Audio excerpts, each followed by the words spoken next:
Nah, kebanyakan kita baru berguru sebatas sohbatut tabarruk, berguru ngambil berkah. Bener ya? Belum ketemu kan guru yang ngasih PR zikir? Paling cuma beberapa orang. Belum ketemu guru yang bilang, kamu latihan seharinya segini ya. Namanya berguru. Oh, nanti muncul orang-orang yang gak mengerti bab ini terus bilang, lo gak boleh zikir pakai hitung-hitungan. Lo orang ini lagi jadi murid. Kalau lagi jadi murid, suka-suka gurunya. Coba, bapak anaknya sekolah gak? Mana dalilnya? Suruh nulis 1 halaman. Ada gak? Gak ada kan? Sekarang dalilnya apa? Anak sekolah yang nonton YouTube. Tontonlah YouTube dengan link ini kan. Mana dalilnya? Kenapa itu dibolehkan? Tapi giliran ahli kolbu punya murid nggak boleh menata sebuah kurikulum. Jadi kalau nanti berguru kepada ahli kolbu, ahli zikir, pasti nanti dikasih kurikulum zikirnya. Nah, beruntung bapak kalau sudah punya guru begitu. Jarang pak orang berguru begitu. Ini kita lihat nih di antara bapak paling cuma 10% yang sudah punya guru suhbatul iradah. Makanya kalau diam itu masih bingung mau nggak baca apa ya. Ini bukan cash di sini pak, cash di tanah haram, haramain, Mekah Madinah. Ya, bapak coba ingat-ingat waktu di Mekah Madinah, orang pada bengong aja ngeliatin orang lewat, bener nggak?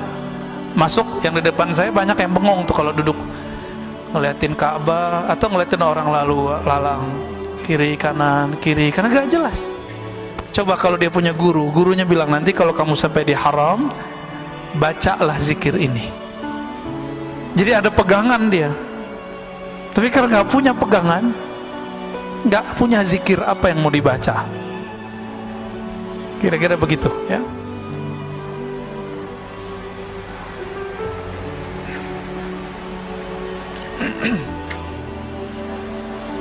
Kita masuk ke hikmah yang 50 berapa nih? 55 ya. Enggak tahu kalau beda kitab ya. Bismillahirrahmanirrahim. Ma qalla 'amalun baraza min qalbin zahidin wa la kathura 'amalun baraza min qalbin raghibin. Nah, tadi berkaitan juga dengan apa yang saya katakan barusan. Amal itu bagus karena banyak kuantitas atau bagus karena kualitas? Sepakat? Karena kualitas. Sepakat ya?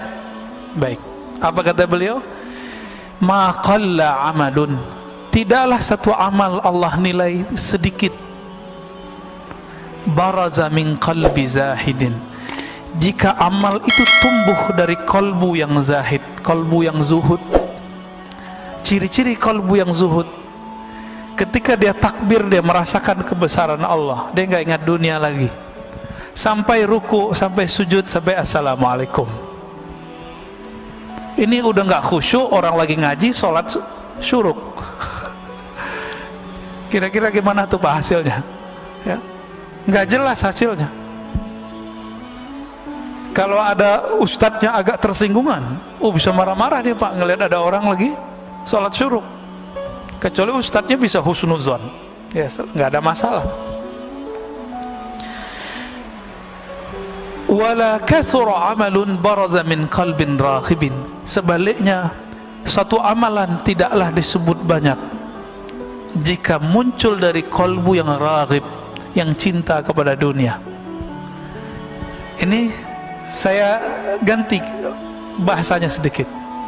Ma qalla amalun baraza min qalbin arifin, tidaklah sedikit amalan jika bersumber dari kolbu yang arif, yang kenal kepada Allah.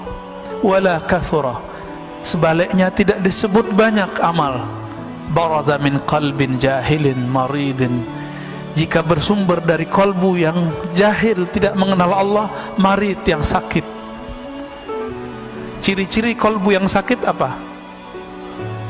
Salat itu adalah alazzu ghazair ruh. Salat itu adalah amalan paling lezat bagi ruh. Kalau salat bapak sudah nggak nikmat, berarti kolbunya berpenyakit. Gimana? Punya penyakit nggak kolbu kita? Ada. Pasti banyak Pak, saya juga punya penyakit kolbu saya. Karena kolbu kita berpenyakit, nggak bisa menikmati. Seperti orang lagi sakit demam, nggak bisa menikmati makanan. Ada orang demam Pak bisa menikmati makanan?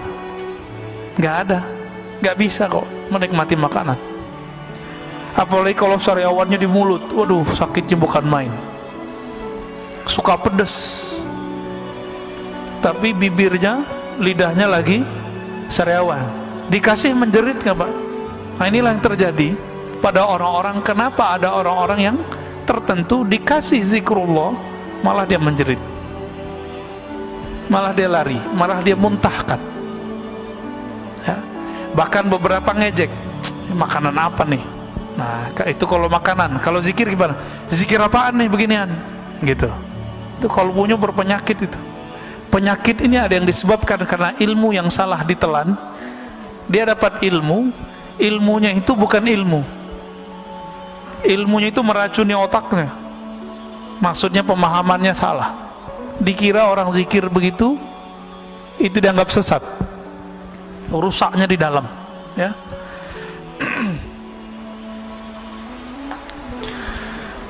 Itulah sebabnya ada sebuah hadis dalam Ibnu Majah, satu bab ilmu lebih afdal daripada 100 rakaat ahli ibadah. Satu bab ilmu. Ini kita udah 3 bab nih Pak dari tadi. Ya, udah 3 bab dari tadi. Udah 300 rakaat. Gampang kan? Kalau masuk ke hati insya Allah. Tapi yang penting berkahnya sudah dapat semua. Ya, alhamdulillah. Bahkan Imam Syafi'i meriwayatkan lain lagi. 1000 rakaah. Satu bab ilmu lebih utama daripada 1000 rakaat. Itu levelnya Imam Syafi'i. Ya. Maksud beliau, orang yang mengenal Allah sesaat dia beribadah kepada Allah lebih afdal daripada abid orang yang ahli ibadah 1000 rakaat. Begitulah wali-wali Allah Pak. Wali-wali ini ada tingkatan-tingkatannya. Semakin tinggi tingkatannya, satu nafasnya lebih afdal daripada 1000 rakaat kita. Kalau mereka sudah sampai ke level tinggi. Nabi itu diamnya sudah zikir. Seandainya Nabi itu nggak sholat itu boleh Pak seharusnya. Itu kan logikanya Aisyah. Apa kata Aisyah? Wahai Rasulullah, ngapain engkau sholat mulu? Kan engkau sudah diampuni. Apa logika Aisyah? Engkau nggak perlu sholat wahai Rasulullah. Kira-kira begitu. Sholat sunat loh ya, bukan sholat wajib. Sholat wajib kan langsung dari Allah wajib. Apa kata Nabi? Enggak. Afala an akuna abdan syakura. Kenapa aku tidak boleh menjadi hamba yang bersyukur? Maka sholatnya Nabi itu karena dia sudah mengenal Allah. Sholatnya adalah sholat syukur. Setiap sholat. Maka kakinya kapalan. Kalau kita punggung kita kapalan Pak, karena tidur. Jadi Nabi itu sholatnya sholat syukur. Maksudnya apa sholat syukur? Beliau itu merasa sangat berterima kasih kepada Allah, mengemban nur yang Allah pilihkan kepadanya.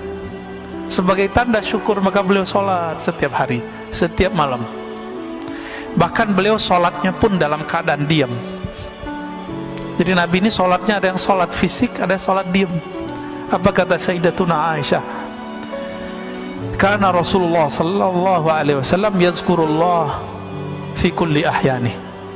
Rasulullah atau ala kulli ahyani selalu mengingat Allah setiap nafas, setiap detik, setiap saat. Jadi setiap nafasnya itu zikrullah. Kita udah dalam sholat gak ingat Allah. Ini beda sholat kita sama Rasulullah sallallahu alaihi wasallam.